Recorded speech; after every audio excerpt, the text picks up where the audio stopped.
La polémique ne désenfle pas après la diffusion sur YouTube d'un épisode de Koh-Lanta. Voilà, c'est un Koh-Lanta tourné à la prison de Fresnes où l'on peut voir des détenus et des surveillants s'affronter dans différentes épreuves. L'organisation d'un Koh-Lanta à la prison de Fresnes vous choque-t-elle? 0826 300 300, j'attends vos réactions. Puis vous votez sur le compte Twitter de Sud Radio. Pour l'instant, ça vous choque. Vous dites oui, oui à 82%. Olivier d'Artigol pour en débattre avec nous. Paul Sugy, Marion Parizet et Johan Gillet qui nous a rejoint. Bonsoir, monsieur le député. Bonsoir. Député Rassemblement National de la première circonscription du Gard. Alors, le ministre de la Justice, Éric Dupond-Moretti, a annoncé l'ouverture d'une enquête. Il s'est dit également très choqué, sauf qu'entre-temps, on a appris que le ministère de la Justice non seulement était au courant, mais avait validé les images et même l'épisode qui a été diffusé sur la chaîne YouTube de la maison de production. Choqué, Johan Gillet, par ce Koh-Lanta, cet épisode de Koh-Lanta tourné à la prison de Fresnes. Totalement scandalisé. Ouais. Et on a appris, vous l'avez dit, non seulement que le ministère était au courant, mais au-delà du ministère, le cabinet du ministre lui-même. Donc, quand Monsieur Dupond-Moretti fait mine d'être choqué par ce qu'il a vu, je tiens quand même à lui dire qu'il en est totalement responsable. Son cabinet l'a validé. Donc, si son cabinet l'a validé, c'est qu'il était au courant. Il s'est rendu compte, visiblement, après coup, avec la colère légitime des Français, tout simplement qu'il avait fait une erreur. Donc, Monsieur Dupond-Moretti doit immédiatement démissionner, ou alors il doit être limogé. Alors, est-ce qu'il était vraiment au courant parce que le cabinet du ministère, le cabinet peut valider une opération sans que le ministre en soit tenu informé, non, Paul Sugy? Alors, il se trouve que j'ai été de permanence au journal lorsque tout ça est tombé, donc j'ai dû essayer d'un peu de chercher le fin mot de l'affaire. De ce que j'ai pu retracer avec les informations qui nous sont parvenues, c'est que dès l'instant où le directeur de la prison de Fresnes a été saisi de cette demande, il en a référé auprès de sa hiérarchie. La hiérarchie d'un directeur d'établissement pénitentiaire, c'est la DAP, Direction de l'administration pénitentiaire, qui jusqu'au plus haut niveau a effectivement validé le projet. Maintenant, qu'est-ce qui a été présenté exactement dans le projet? Quelle est la différence entre le projet qui a été validé et ce qui s'est effectivement passé à la prison? Je pense que c'est aussi sur ça que Éric Dupond-Moretti va demander à enquêter. C'est remonté jusqu'à son cabinet, ce qui a pu m'être confirmé, lequel cabinet m'a ensuite dit que le projet que eux ont eu sur la table mentionnait les activités sportives, mais pas spécifiquement du karting, et que donc ils auraient dit non s'ils avaient vu qu'il s'agissait de faire une course de karting. Les mauvais esprits ou les plaisantins sur les réseaux sociaux s'amusent à dire que quand on leur a dit que c'était une partie de cartes, ils ont dû croire que c'était de la belote. Mais en tous les cas, eux, aujourd'hui, c'est leur ligne de défense. Le ministre, ça c'est ce qui est aussi dit par la chancellerie depuis quelques jours, n'aurait pas été au courant, ce qui peut éventuellement s'entendre à mesure où on est en période estivale et que peut-être que tout ce qui transite par son cabinet n'est pas remonté jusque lui. En tous les cas, et je crois que c'est le plus grave, parce que au-delà de ce qui s'est passé dans la cour de la prison de Fresnes le 27 juillet dernier et de l'opportunité ou pas d'organiser ce Koh-Lanta, moi je me suis surtout scandalisé de la publication de cette vidéo. Et oui, ce film qui a été fait avec des moyens de production démesurés quand on voit la qualité du montage et de l'image. C'est une émission en fait, c'est une émission qui est diffusée sur YouTube. C'est ça, mais c'est une émission qui vise à faire le buzz. Et la diffusion de l'émission, qui a été un peu retardée, elle devait être publiée le 14 août, elle l'a été finalement que vendredi soir, soit le 19.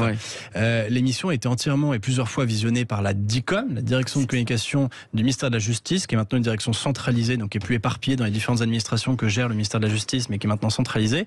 Et donc ce sont les agents de cette DICOM qui ont validé une par une toutes les images, notamment pas seulement dans un souci de communication, mais aussi dans un souci de sécurité, puisque on divulgue des informations potentiellement sensibles pour la sécurité de l'établissement. On sait quelles évasions rocambolesques ont pu se produire à Fresnes, et donc ils voulaient prendre aucun risque. Donc si vous voulez s'émouvoir après 3 semaines après l'événement, parce qu'Éric Dupond-Moretti fait un tweet le 20 août, mais dès le surlendemain de l'événement dans la prison de Fresnes, le Parisien a fait un très long article qui expliquait tout ce qui s'était passé. Il y avait des reporters qui y ont assisté. Donc 3 semaines après, Éric Dupond-Moretti s'en émeut parce qu'une polémique et que manifestement, effectivement, il veut marquer le coup en désavouant sa propre administration et le directeur de sa prison. Et il le fait visiblement sans tenir compte de tous les éléments qui, à un moment, auraient pu alerter au sein de ces directions.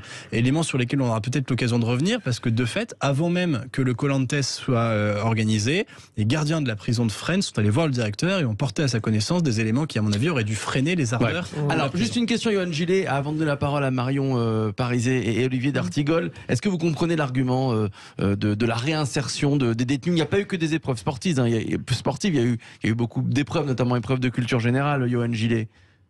Je la comprends pas. Et quand bien même le ministre n'aurait pas été au courant de tous les détails, on parle ici d'une émission de divertissement.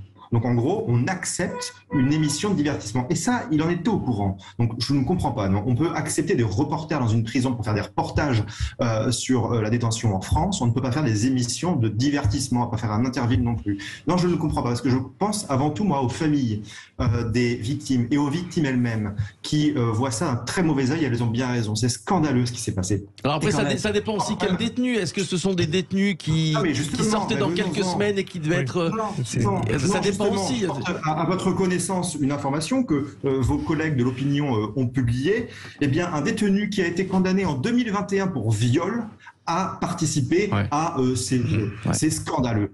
Franchement, je ne comprends pas. Le ministre de la Justice, quand bien même il n'aurait pas été au courant de 100% des détails de cette émission de divertissement, doit immédiatement démissionner. C'est scandaleux. Olivier d'Artigol. Oui, bon, je vois bien l'exercice de surexploitation politique de cet événement. Je pense que le premier problème... Je peux m'exprimer bêtise, non, on peut pas. Alors, vous lui répondrez après. Yoann Gillet, vous lui répondrez après. Il se trouve que malheureusement, je peux m'exprimer. Alors, allez-y, donc, je vois bien le contexte de surexploitation politique. Je vois la réalité de l'événement. Le problème, ça a été dit par Paul, c'est la diffusion de cette vidéo, d'abord. Et en plus, une vidéo de qualité. C'est-à-dire la mise dans les réseaux presque sur le ton promotionnel de ça. Moi, le fait qu'il y ait une journée organisée à Fresnes avec différentes activités, etc., ne me choque pas. La vidéo me choque, première chose. Deuxième chose, on occulte le vrai scandale. Le vrai scandale, et d'ailleurs des parlementaires nombreux le font, c'est la situation à Fresnes. La prison, c'est la privation de la liberté. Ce n'est pas des conditions inhumaines et dégradantes. À Fresnes, c'est près de 150 en taux de surpopulation. C'est 3 détenus par cellule. De 9 mètres carrés. C'est l'été, plus de 40 degrés. C'est des rats, tous les reportages ont été faits. Là, il y a un vrai scandale pour notre République. Mais bien sûr, cette réalité-là est totalement occultée. Puis après, il y a la question de la réinsertion. Comment vous faites pour réinsérer quelqu'un qui est dans ces situations carcérales 22 heures sur 24 et qui, les 2 heures où il peut sortir, ça aussi ça a été dit dans les articles très informés, se retrouve aussi dans une situation totalement infernale. Donc je pense qu'il faut réfléchir ce que doit être le temps pénitentiaire, qui est en effet la privation de la liberté, et à partir du moment où il y a une réinsertion, comment cette réinsertion est travaillée. Après, le reste... c'est du jeu politique. Bon. Est-ce que vous voulez répondre à Olivier d'Artigol, Yoann Gillet ? Oui, je trouve ça scandaleux. Honnêtement, ce que vous dites est scandaleux. Si on veut aller se divertir, eh bien, on va à Disneyland. En l'occurrence, là, on parle de prisonniers, donc ils n'ont pas à aller s'amuser, et encore moins dans l'enceinte d'une prison. C'est scandaleux. Pensez un petit peu à toutes les victimes. Et puis, vous parliez des conditions de détention. Parlons aussi des conditions de travail des surveillants pénitentiaires, parce que eux, ils souffrent au quotidien, et eux, ils n'ont pas été condamnés par la loi. Donc, certes, il y a un problème dans nos prisons avec une surpopulation, et nous ne le nions pas. Et d'ailleurs, Marine Le Pen propose depuis de très nombreuses années le doublement du nombre de places de prison, et en la matière, on peut dire que les gouvernements successifs n'ont rien fait, mais au-delà eh bien, des conditions qui sont problématiques pour les détenus, moi je pense surtout aux surveillants pénitentiaires, et puis en l'occurrence, dans cette affaire, eh bien, aux victimes. Certains nous disent que ces temps d'ailleurs, ces temps un peu où la pression baisse est très importante pour permettre à la prison de continuer. On n'a pas entendu Marion Paris. Puisqu'il participait aux épreuves aussi. Est-ce que ça vous choque que des détenus participent à un Koh-Lanta ? Ça me choque, mais sur plusieurs points. L'enjeu de ces peines qu'ont les détenus, il est multiple. Il y a d'une part le retrait de la société, ça, soit. Oui. Il y a la sanction pour l'individu.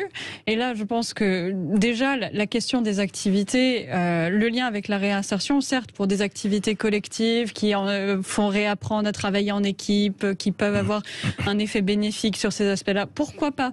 Mais le karting ne rentre absolument pas dans ces conditions, et aujourd'hui c'est plus un pied de nez, ou en tout cas ça peut être vécu par beaucoup de Français comme un pied de nez quand on n'a pas forcément les moyens d'avoir des activités de loisirs. Oui, et ça rejoint le troisième point qui est la dimension d'une forme de réparation symbolique pour les victimes. Et c'est là que le bas blesse véritablement. C'est qu'aujourd'hui quand on voit des détenus qui ont ces conditions, alors certes mauvaises sur le reste, on peut se poser la question d'ailleurs de l'utilisation de l'argent public pour le coup. C'est pas un centre de loisirs. Voilà, non mais voilà, c'est pas. Non, c'est pas un centre de mais pourquoi du coup avoir utilisé de l'argent pour organiser ça plutôt que pour... Après, c'est pas le Club Med non plus, ça dure une journée. C'est pas le Club Med, ils sont enfermés mais la communication renvoie à cette image. Et la communication est vraiment problématique parce qu'au-delà de simplement renvoyer cette image au Club Med, elle vient encore plus décrédibiliser la prison, alors qu'aujourd'hui c'est déjà un badge pour un certain nombre. Voilà. Et du coup, aujourd'hui, on a déjà des jeunes qui ne croient plus en la prison. Comment voulez-vous ensuite réinstaurer de l'ordre? Paul Sugy, vous vouliez réagir très vite, avant qu'on va marquer une courte pause, on prendra le débat dans quelques minutes. Alors, très rapidement, Paul Sugy. On voit bien l'écueil, effectivement, j'entends le monsieur le député, qui est en plus pris de court sur d'autres sujets régaliens, comme l'immigration, le lien entre immigration et délinquance, etc. par le gouvernement, doit bien trouver d'autres sujets sur lesquels se démarquer fortement. On voit bien l'écueil qui serait de, effectivement, se cantonner à ne voir la prison que comme un lieu d'application d'une sanction, sans réfléchir plus avant, ni à la question de la réinsertion des détenus, ni encore moins au respect de leurs droits humains les plus élémentaires. Il est tout à fait souhaitable, et d'ailleurs c'est déjà le cas, que dans les prisons nous sachions proposer des activités culturelles, des activités d'information, des activités de travail. Alors Dupond-Moretti pour le coup, et ça doit être salué, a beaucoup agi là, il y a quelques mois là-dessus pour réinstaller par exemple des ateliers d'usines dans les prisons pour permettre aux détenus de réapprendre ou d'apprendre un métier pour ensuite préparer demain leur réinsertion. Ça, ce sont des très belles choses. Maintenant la question est où est la limite? Qu'est-ce que l'on peut faire en prison? Qu'est-ce que l'on ne peut pas faire? Ou qu'est-ce que l'on ne devrait pas faire? Avec le karting, au-delà sans parler de luxe, au-delà du caractère onéreux effectivement de l'activité en elle-même que tous les ménages français ne peuvent pas nécessairement s'offrir. Le karting, si vous voulez, ça appartient à une culture d'ailleurs le mot même de Colantes, c'est ça, le Colanta des cités, la Tess c'est la cité en verlan, une culture des cités qui, à mon avis, participe de ce qu'on ne devrait pas voir en prison. À la prison de Fresnes, on a aussi fait tourner des clips de rap et on a aussi organisé des démonstrations de freestyle en moto. Je crois pas que la culture des cités que l'on maintient sous perfusion chez les détenus ne soit celle qu'il faille, à mon avis, nécessairement encourager si on veut demain leur proposer un chemin de réinsertion. Au contraire, on souffre trop des effets de cette culture délétère justement sur les jeunes. On voit que cette culture les maintient parfois dans un rapport artificiel de défiance à l'égard de l'autorité. On voit qu'elle encense les auteurs de rodéo urbain, ceux qui niquent la police. Vous voyez bien que cette culture-là, à mon avis, est une part du problème. Elle ne peut pas être la solution. Donc je crois qu'il y a, à mon avis, un manque total de discernement. Quand en plus on sait qu'un des organisateurs de ce Colantes s'est retrouvé en garde à vue pour avoir troublé le déroulement de l'élection présidentielle du second tour, on voit bien qu'il y a un rapport à l'institution, à l'autorité et donc au cadre légal qui devrait être la priorité des gardiens de prison lorsqu'ils organisent une activité. Eh bien, il y a un rapport entre les organisateurs du Colantes et l'autorité qui n'est pas là et qui fait qu'à mon avis on aurait dû faire autre chose. Alors justement, un surveillant de prison de Béziers sera avec nous dans quelques minutes. C'est Bruno, voilà, qui nous appelle de Béziers au 0826 300 300. Il nous donnera son avis dans quelques instants. On poursuit notre débat.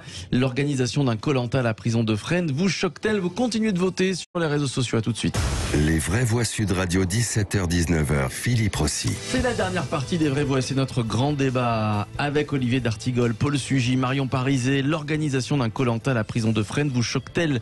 Oui à 87%. Vous dites oui à 87% sur le compte Twitter de Sud Radio. Yoann Gillet est avec nous, député Rassemblement National de la première circonscription du Gard. Et Bruno qui nous appelle de Béziers au 0826 300 300. Bonsoir Bruno.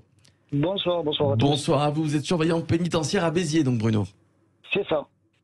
Alors, est-ce que cette vidéo vous a choqué comme 87% de nos auditeurs?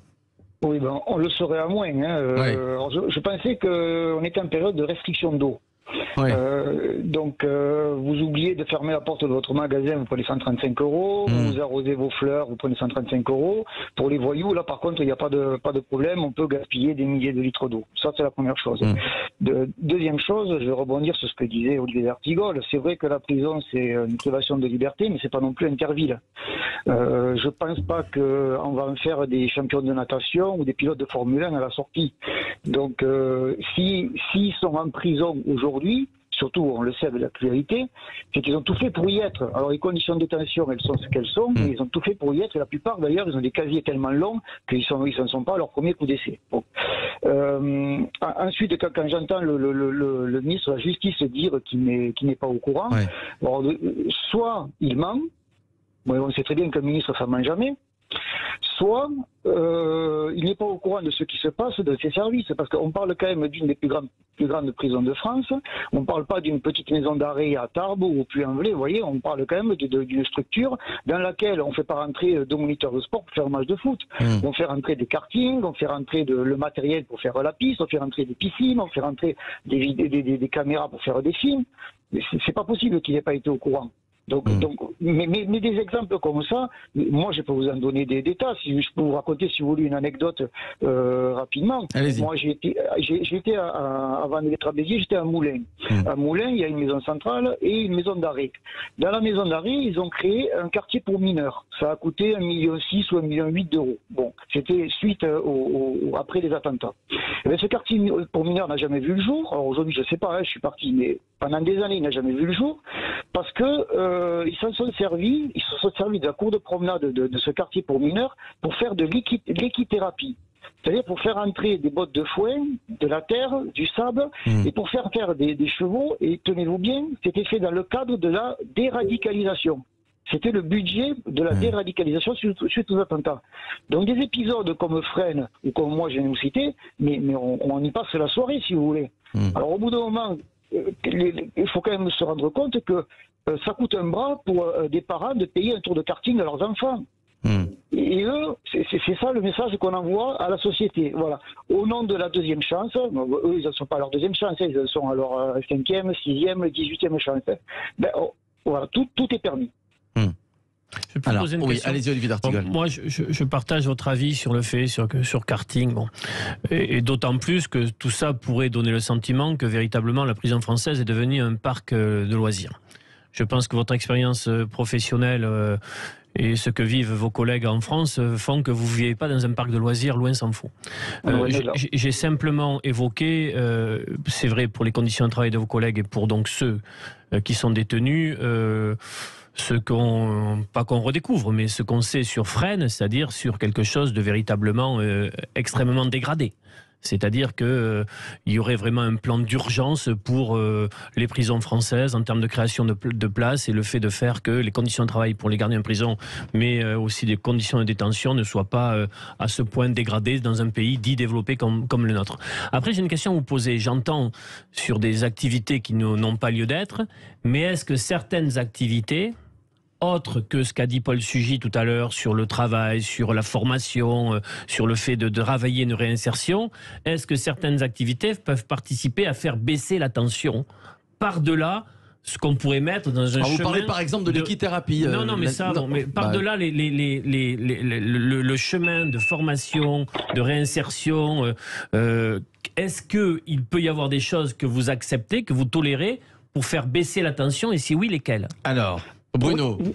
Oui, non, mais ça, il n'y a pas de problème. Comme j'ai pris l'exemple tout à l'heure, organiser des matchs de foot, organiser des séances de cinéma, il y a du théâtre qui est organisé aussi. Ça, il n'y a pas de problème. Mais même si on fait baisser la tension en leur faisant caresser des chiens ou des chats, ça aussi, en leur faisant faire du cheval, on ne fait que faire baisser la tension, mais à un moment donné. Vous voyez, donc ça ne prépare nullement la réinsertion. Ils ne vont pas les travailler à la SPA après. C'est ça le problème. Donc c'est pas de la réinsertion, c'est purement du loisir. Alors oui, faire du théâtre, pourquoi pas? Il y en a qui peuvent se trouver une vocation, faire du ciné, des machines, mais bon, hormis le théâtre et le ciné, le théâtre c'est différent du ciné. Le théâtre, pourquoi pas? Il y en a qui peuvent essayer de trouver leur branche. Le cinéma, il y a peu de chances. Mais effectivement, ça peut faire baisser la tension. Mais il faut faire attention aux mots. Ce n'est pas de la réinsertion qu'on fait là. Yoann Gillet, député RN de la première circonscription du Gard. Et pour conclure, qu'est-ce que vous attendez du ministre de la Justice, Éric Dupond-Moretti?